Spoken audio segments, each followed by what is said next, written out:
Yes, good evening and apologies for the hiccup. Tonight, I just want to talk about leadership. We are going to discuss as usual. I'm not going to preach. Yesterday, we quoted a verse, Proverbs 29, verse 18, where there is no vision, people get destroyed, or something to that effect.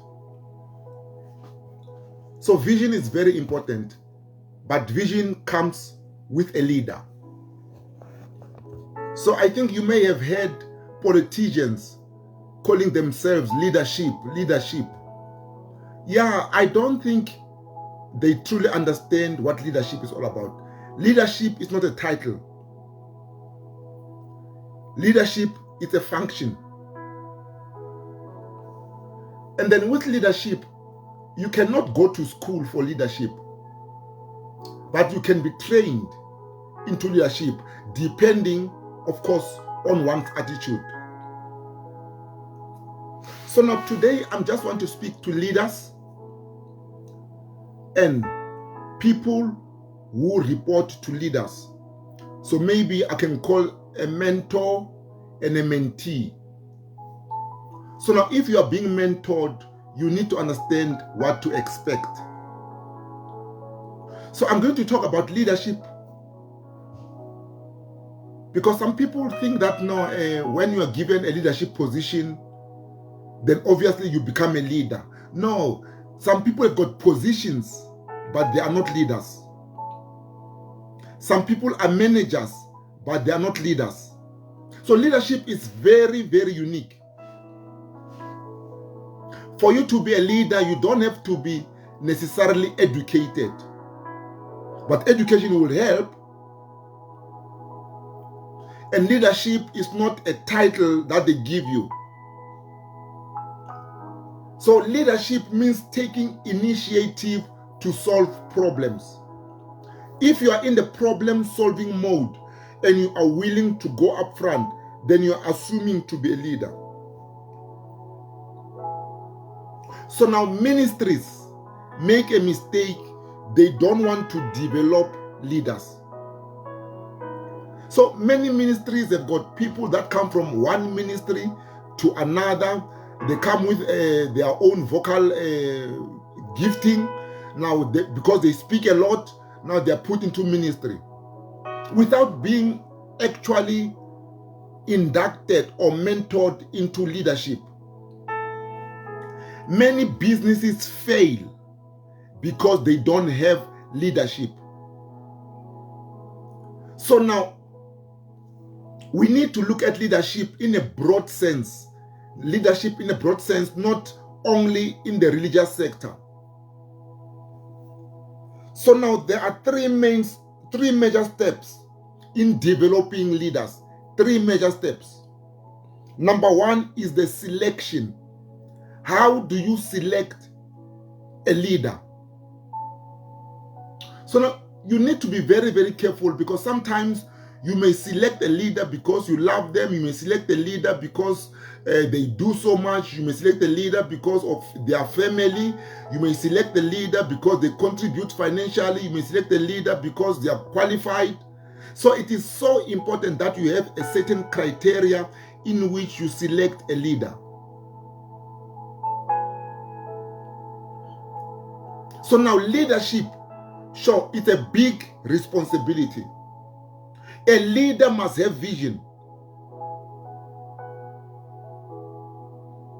So now if somebody does not have a vision, if somebody, let me take for instance, you are busy at the church, you have set up chairs in a particular format, and somebody comes and they want to help you, and they just come and put them in there. They don't even put in their mind that, there is a pattern in which these chairs have been placed. Somebody that can identify a pattern and follow that pattern, that is someone that you want in leadership. Because it's somebody that can be able to plan strategically and say, no, according to this pattern, this is the outcome that we had. So you select people that can identify patterns. You identify people and select people who can solve problems. It is very, very important. You do not take a leader just because they've got money. Please. Just because somebody can pray in tongues, it does not mean that they are a leadership material. So it is very, very important how you select a leader. Number 2, a leader must be trained. A leader must be trained. So now there are various ways in which you can train a leader. Here I can identify only 3 for now. You train them by informing. You inform them or you teach them. You give them knowledge. Remember, people perish because of lack of knowledge. If you place somebody as a mentor, as a mentee in your program, you must inform them. You must give them knowledge all the time. But it does not mean that everything must rest on the leader to be able, or on the mentor to give all the time. If you are a follower or you are a mentee, you need to take proactive steps. Knowledge, you don't have to wait for knowledge to come to you. You can go all out there and search for knowledge. When you've searched for knowledge, then you come back and ask your leader and say, leader, help me here. This is what I found. How can we apply it so and so and so? You must show initiative. So being taught, there has to be some initiative. If the person that you have selected does not have initiative, please stop the mentoring process immediately, because you've got the wrong person on board. You do not want a leader whom you are going to tell what steps to take. Press here, press here, press here. No, it doesn't work like that. I used to teach computers. Then people would ask me, what will happen if I press enter? You need to press enter to see what happens. So now you need people that are bold to make decisions. And you teach people that are like that. So now those people go to step number 2, which is forming. You form a particular habit. You form through insight. You form through application of what they are using. I'm like somebody, for instance, like I said, pressing enter on the computer. So now, until they press enter, there is no way that you can be able to explain to them what the outcome would be until they see the outcome. And that outcome would be able to guide them. So now you remember, when you choose people that come into leadership, you must choose bold people.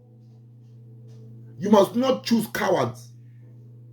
You must choose people that are daring. That is why sometimes when we go to leadership training programs, in my company, we do a leadership coaching, then we do team building as well. That's why in team building, we take people for bungee jumping. Because there is no way that you can explain the effect of bungee jumping until somebody does it.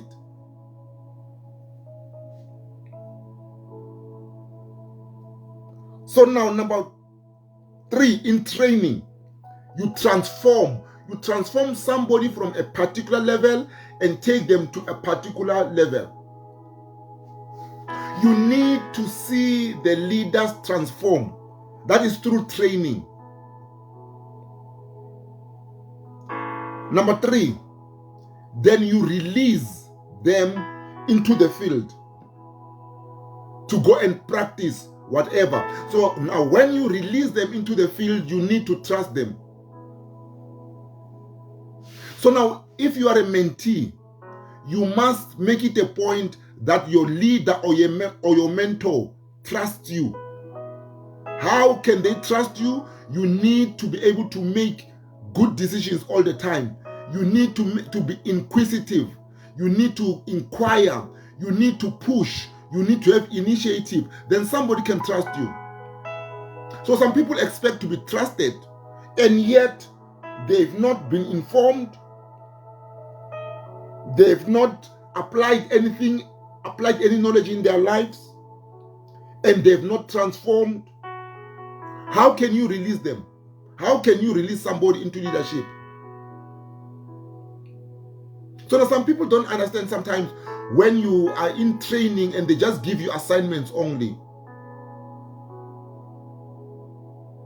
So now there's a difference between somebody in high school and somebody at varsity. You cannot expect somebody that is at varsity to be fed just like somebody at high school or somebody at primary school. Now, some people at varsity would expect their work to be marked. No, sometimes you need to mark your own work and be objective about your own outcome. So now in the Bible, as a pastor, I need to refer to the Bible. We have seen how people get trained. Now, some of you may not know that Paul was trained. Paul was trained by two people, notably two. So Paul was mentored. Before he got born again, he was mentored by Dr. Gamaliel. Now, as he was mentored by Dr. Gamaliel, then his career changed. Now, when his career changed, now he was mentored by somebody else. So now, I want you to know something. Maybe sometimes having one mentor for life could be a hindrance in your career. That is why you need to understand that sometimes you may need to move from one person to the next. And a person who is a mentor, who is a leader, may not understand why you need to move to a certain level where somebody can give you something better. So now Paul was identified as a keeper of the law. Paul was identified as the one that was going to sustain the law and push the law under Judaism. But then when he got born again, his career changed altogether. And when he writes Paul, he says, no, Mina, I was appointed apostle by God. But you need to understand, you may be appointed by God, but you need a mentor. God cannot come down and mentor you. You need a mentor. So that is where a man named Barnabas came through for Paul. A man named Barnabas came through for Paul. And Barnabas, you can call him an investor. Because Barnabas had money. Barnabas had land. And Barnabas understood that no, you cannot mentor somebody without financial resources. You cannot mentor somebody without putting money onto that person. So now, let us look at the lessons from Barnabas while he was training Paul. Because some people think that Paul all of a sudden, he became that transformed person all of a sudden. No, Paul had to be trained. He may not have gone to formal Bible school, but he had to be trained in the work by a name called Barnabas. Barnabas was an earlier apostle, much more earlier than Paul. So I suspect Barnabas was one of the 70 disciples of Jesus. That's my suspicion. I don't have scriptural basis for it, but then I suspect he might have been one of the 70. Because the 70 are not mentioned by name. But Barnabas all of a sudden emerges with this kind of knowledge, with this kind of practical application. No, Barnabas could have been trained by Jesus as one of the 70. That is my own suspicion. Please don't quote me on that. So now, what did Barnabas do to train Paul? Number one, Barnabas took a risk committing himself to Paul. You can find that in Acts chapter 9, verse 26 and 27. So now you need to take risks in people. So now how did Barnabas take a risk on Paul? So now remember, Paul had a background of being a persecutor of the church. Paul had a background of being a killer. So Paul didn't have a good CV, except a Pharisee kind of CV. Paul had a CV that he was a murderer. Paul did bad things. So now in life, you may need to take a risk on people, provided you identify potential in them. So Barnabas took a risk on Paul. Do you have people that you've taken a risk on, or have you automatically written people off? So pastors, you need to understand that you will have people that may come from other pastors, that may come from other ministries. The ministries that maybe you do not agree in doctrine. But then if you identify potential, you need to take a risk on them. You need to take a risk on them. You cannot say, oh, because this one comes from this other pastor from Nigeria, I don't agree with this pastor. They come from a different setting. Or somebody may even come from ZCC. Somebody may even come from IPHC. Somebody may even come from Jehovah's Witness. Somebody may even come from Seventh-day Adventist. But then if you identify potential, you need to take a risk on them. So mentors understand that mentoring somebody has a risk element in it. A risk it can either be yes or no. It can either be good or bad outcome. So it is important. If you undertake to be a leader and to be a mentor, you need to understand that you need to take a risk. For me, in the corporate world, while I was still there, people took risks on me. People took risks. And I am thankful for the risk that they took on me. So if you take risk on people, they will thank you later. They will thank you. I'm telling you. Sometimes you may even have somebody coming directly from prison. They got saved in prison. They come and join you in your ministry. You ask them about their past. They say, Pelamina, jail. I've just been released yesterday. You need to understand that you may need to take a risk on people. Number 2, Barnabas looked for optimal training environment for Paul.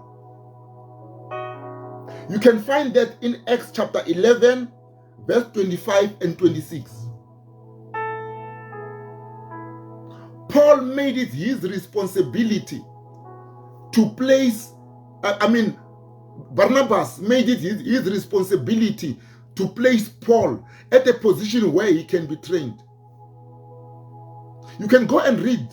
And look, unfortunately, I don't have the time to go and read all the scriptures.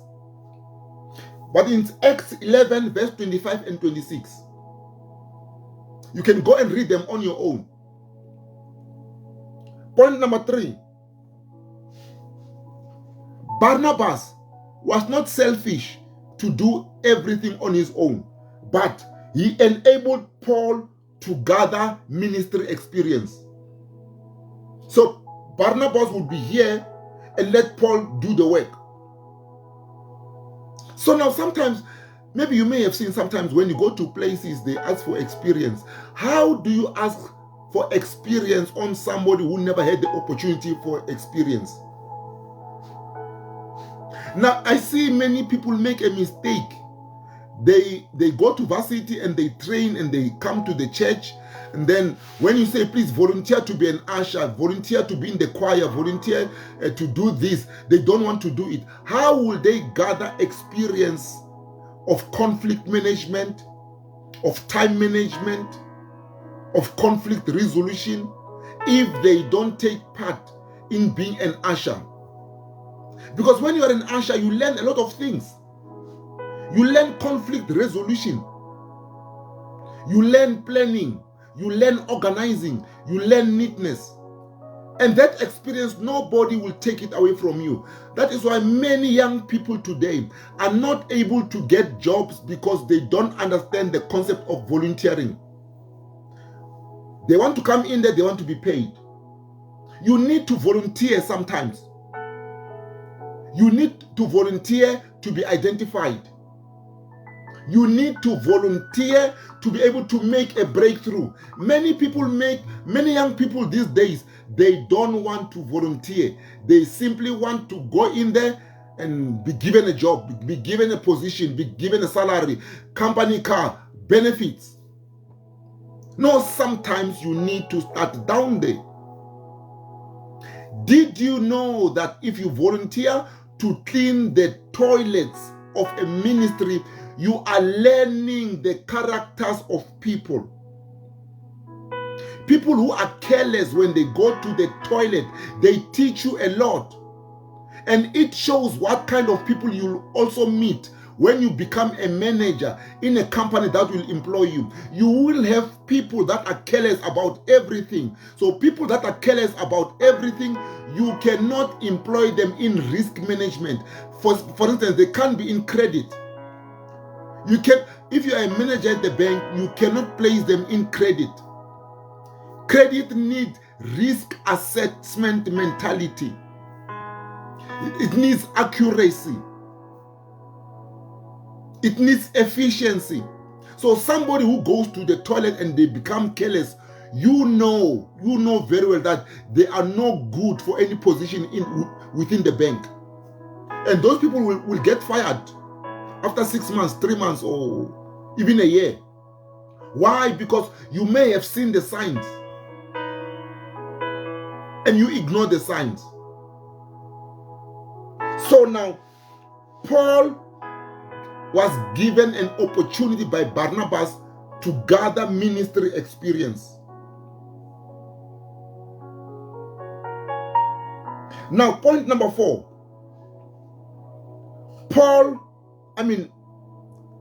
Barnabas made room for Paul to take initiatives. Remember I said somebody that you rope in must have initiative. So Barnabas allowed Paul to use his initiative. You can find that in Acts 13, verse 9 to 11 and verse 16. Please read that on your own. You open your Bible, you read that on your own. It's very, very important. Remember, you're undergoing training right now. If you're afraid to read the Bible, how are you expecting the knowledge to sit in? I know some people are taking notes. Very good. I see some people go onto my YouTube page to go and listen to these sermons on an afterwards basis. You do well. Because there's so much information to take. You cannot take everything in your head. So Paul made room. Paul was given room to take initiative by Barnabas. Like I said, you find that in Acts 13, verse 9 to 11, and verse 16 as well. Point number 5. Barnabas was willing to see Paul surpass him. That's very, very key. If you are a leader, you must build leaders. If you are a leader, you must make your people be more than you. You must be prepared that the people that you are training, one day they will be your boss. When I was at the bank, I used to have this phrase that you as a leader, you need to work yourself out of the job. You need to work yourself out of the job. Because if you want to stay in one job, you don't work yourself out of the job, it means you are not going to be promoted because you are not creating capacity for yourself to occupy the next job. If you want to cement yourself in one job, so you cannot afford to be selfish. You need to give out your all. You need to give out your all. Remember, I said you need to take risk on a person. If you give out your all, you are taking a risk that one day they may be your boss. And there's nothing wrong with it. There is nothing wrong with it. If somebody becomes your boss after you've trained them, you need to be proud of yourself and say, hey, I trained my own boss. I trained my own boss. But unfortunately, young people these days, they're afraid to train their own boys. But no, but they'll take my position. No. Train people in such a way that they are able to take your job. Do not leave any stone unturned in training them. It is important. Remember, it is not for you. You are doing it for the Lord. You are doing it for the company that you are working for.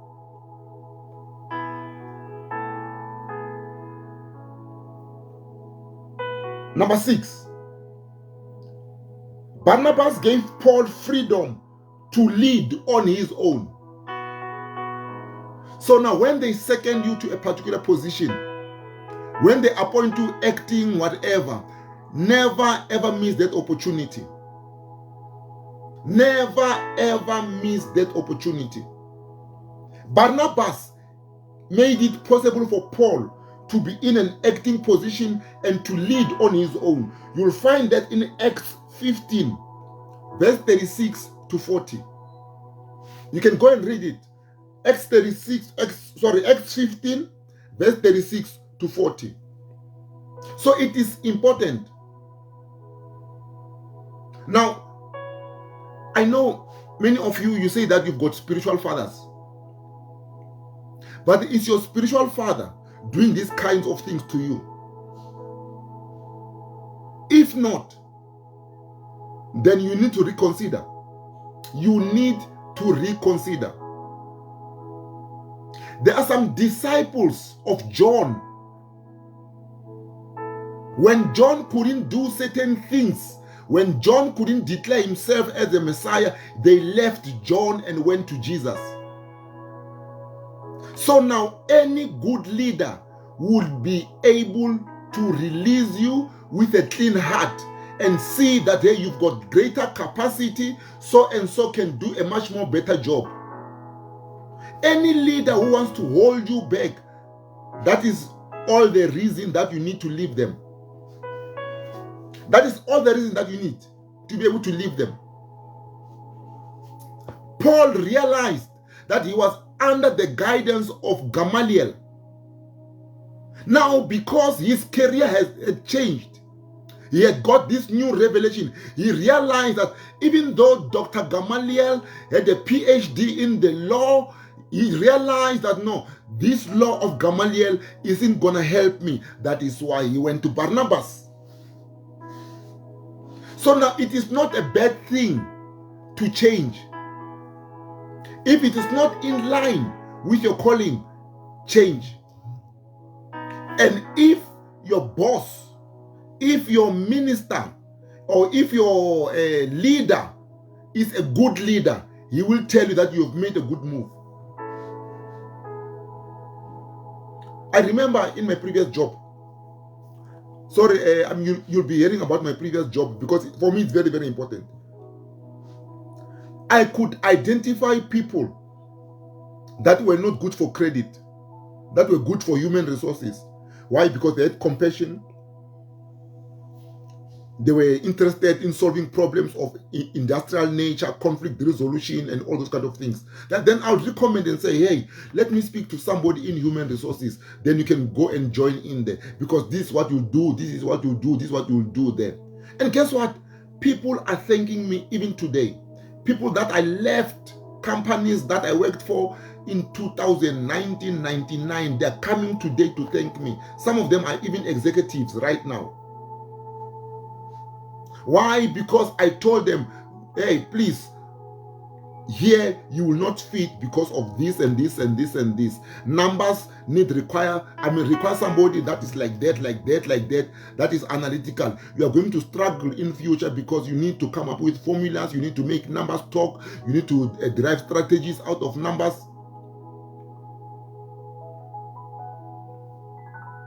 Maybe another division, this one will work for you. Let me go and put you through. Let me speak to somebody. Then I'll go and speak to that person in that department and tell them about the strong point of this person and how good they are to be able to fit in that department.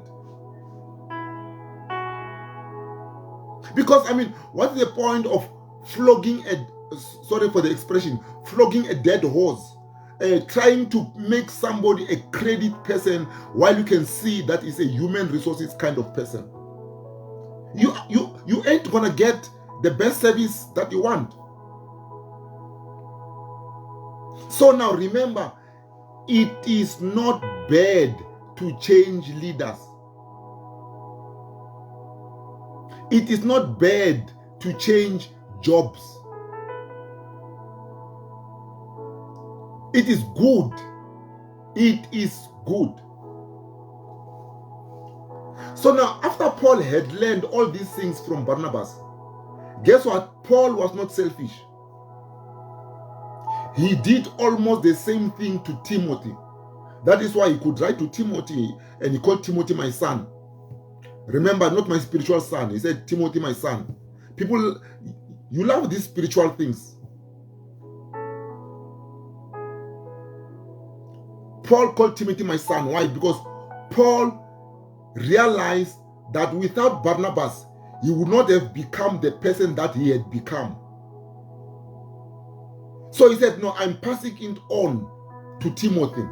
I'm going to give you about 8 ways that Paul trained Timothy, while Paul mentored Timothy. Point number 1.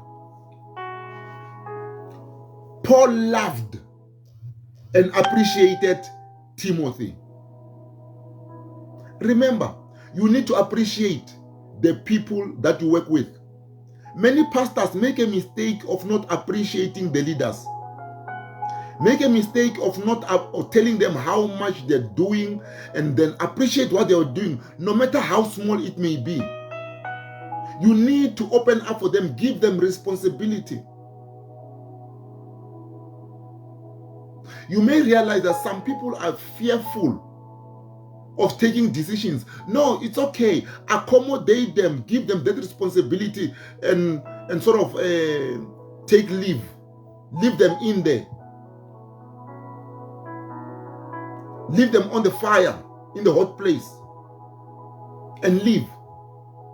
Do you know how Reinhard Bonnke became a great evangelist? Billy Graham wanted to do a crusade in Lesotho. So now, when Billy Graham wanted to do a crusade in Lesotho, he organized with Bonnke, who was a missionary there. So Bonnke was a missionary in Lesotho, and Billy Graham had phoned that he's coming. So Bonnke had organized everything for the crusade. He had organized everything, the sound system and the choir, people that are going to get involved, the ushers he had organized.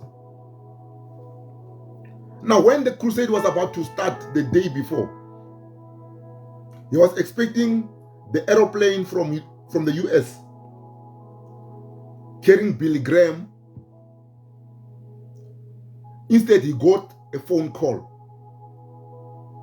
The phone call said, "Hey, Bonnke, Reinhard, I can't make it for the crusade.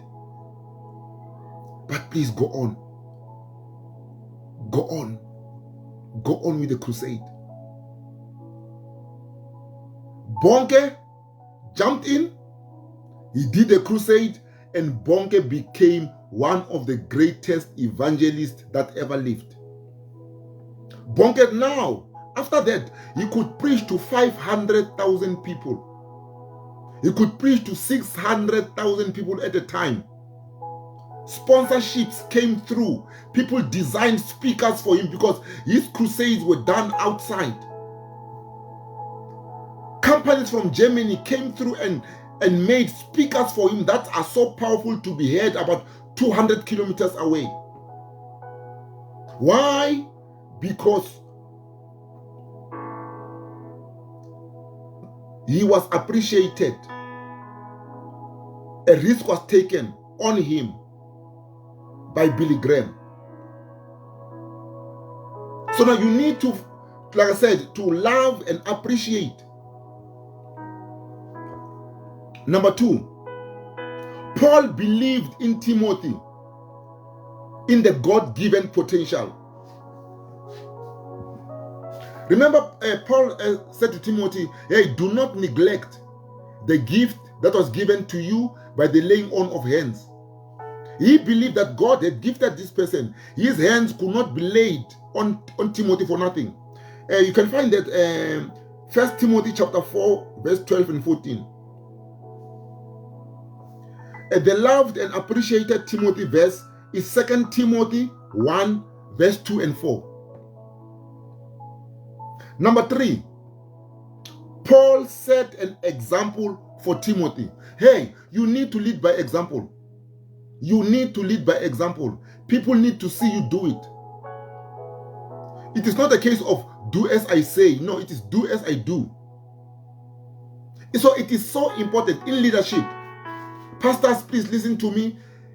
Your people will do as you do. So remember, Jesus never had a formal school. Jesus never had a formal school.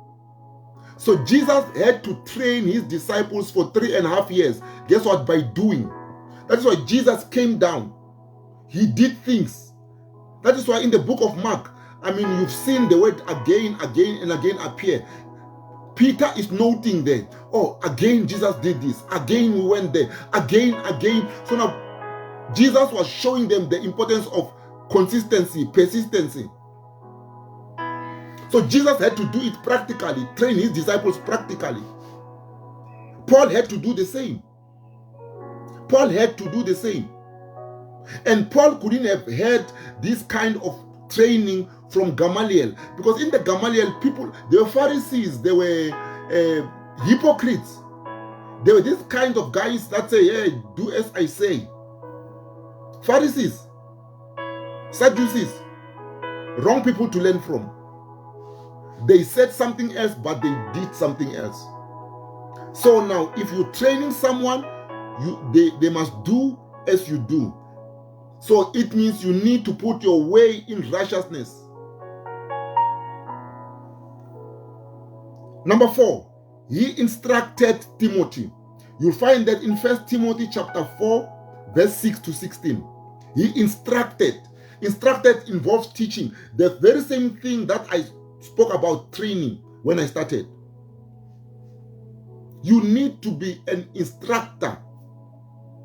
You know, in the olden days, when people were taught to drive, the driving school car had pedals on the floor, on the left-hand side, the same as the pedals on the right-hand side. So now the instructor could put in the pedals and everything else while he's training you how to do it on the other side. If you made a mistake, you will press the brake this side and the car would stop. But then that is ages ago. I'm not sure if they still do it. So it is important that you become an instructor. Point number 5. Paul challenged Timothy. You can find that 2 Timothy chapter 2 verse 15. He challenged Timothy. Say, Timothy, you can do better. Timothy, you can do better. Listen to me. People need to be encouraged. People need to be encouraged and say, hey, you've done well. You know, some people have got the mind of negativeness all the time. They see wrongs all the time. Unfortunately, in corporate, in my last job, I had the same kind of boss. She saw negativity everywhere. She had a red pen. She had the red pen that should mark wrong, mark wrong, mark wrong, mark wrong. What good have I done? No, she can't even see good. Red pen mentality must stop. Look, maybe I don't like the red pen because I've been a teacher before. I used red pen when I was teaching. So God transformed me into a people developer. So you need to challenge your people to do more. You need to encourage them. In the house here, we've got dumbbells, we've got weights that we pick up sometimes. So one gentleman from the church came the other day. Then he saw the 5 kg dumbbells. You know, he didn't speak badly about them, eh? And this guy has got muscles all around. You know, you can tell that he picks up 10, 20, you know. Guess what? He encourages, hey, the 5 kgs are good. The 5 kgs are good. That's where you start, but then this is what you do. I got encouraged. I got encouraged that with my 5 kg dumbbell, I can do better. So now you need to challenge people. I'm just hoping he is not watching right now because he knows himself. Number next, he encouraged Timothy. Look, life is full of discouraging people. People that say, hey, you will never make it. People that say you come from the wrong family. People that say that you are not well qualified. You don't have a degree. You didn't go to school. Please. Shall we stop discouraging people, please? Shall we stop discouraging people? Encourage people. Show them their potential. Show them the positive side of things. It is important. It is important. Point number 9. I'm not sure whether it's number 9 or 8, but it's number 9, yes. He considered Timothy to be his equal. Paul considered Timothy to be his equal. Quite amazing, eh? You'll find that in Philippians chapter 1 verse 1, and you find that in Romans 16 verse 21.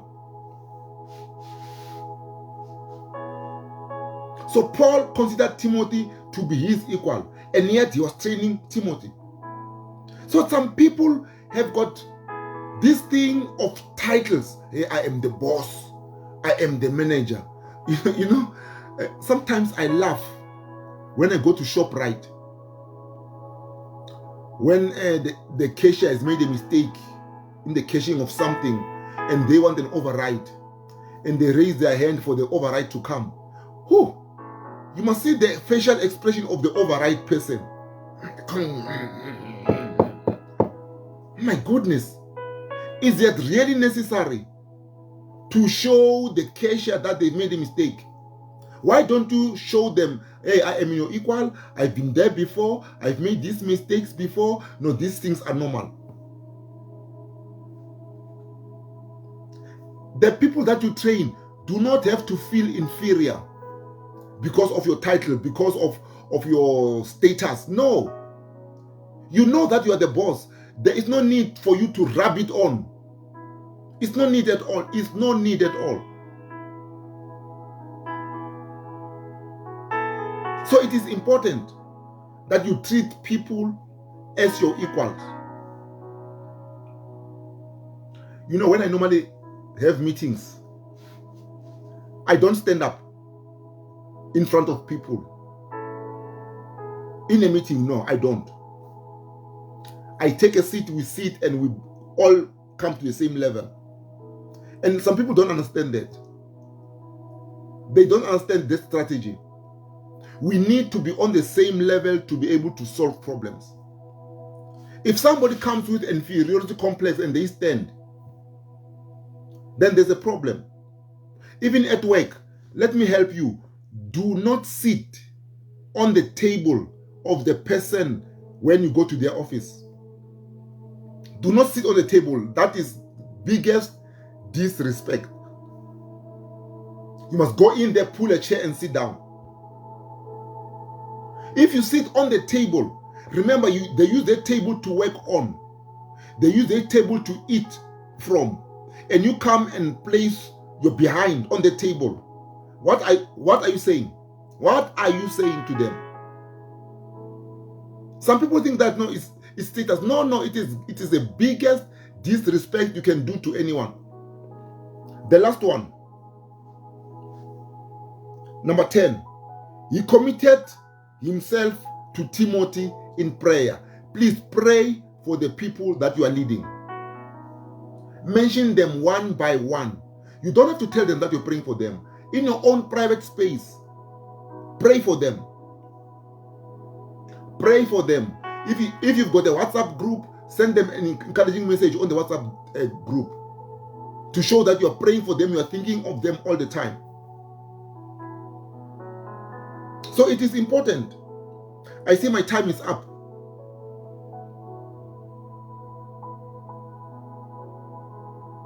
But then as a leader, let me cover this quickly for the next 5 minutes or so. I hope you don't mind. Please excuse me. Forgive me. You need to be a multiplier of yourself. You need to multiply yourself as a leader.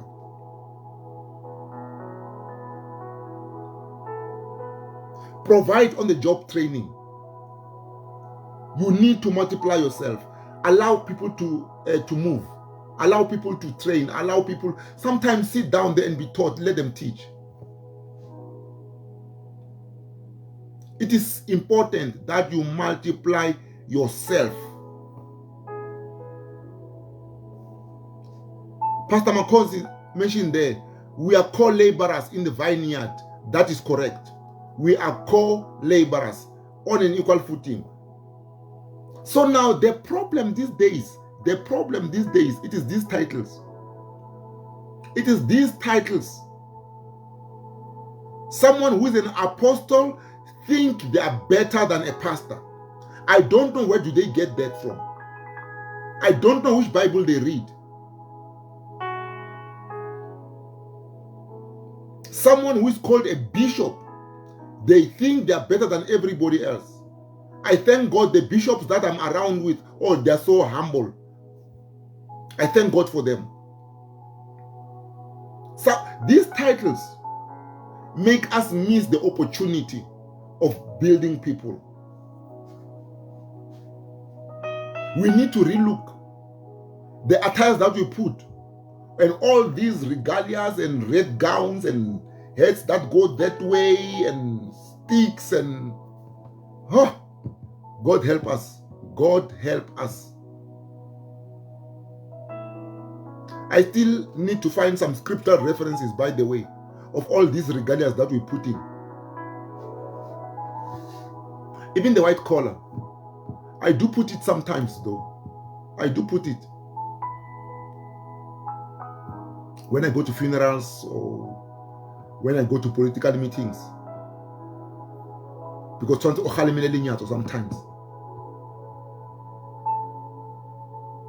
So it is important. It is important. That is leadership for you. So now this module is available in my training program. So I do go out to ministries. It's my business. Ministries. Train. If you want training for free, come here onto YouTube or Facebook. But if I come to your church, because I come with manuals, I come with all those kind of things, unfortunately, it is at a cost. If you want it for free, you can tune here. It's fine. Thank you very much for joining me this evening. I truly, truly appreciate. I love you all. And thank you for all your contribution. I thank you very much. And thank you for the scriptural verses and the quotations that everybody is contributing. Unfortunately, I cannot read all of them. There are too many. And there's over 150 people on the line right now from my side. The number that I can see on my screen here. But thank you for joining me. I truly appreciate. Have a blessed evening. Thank you.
Thank you.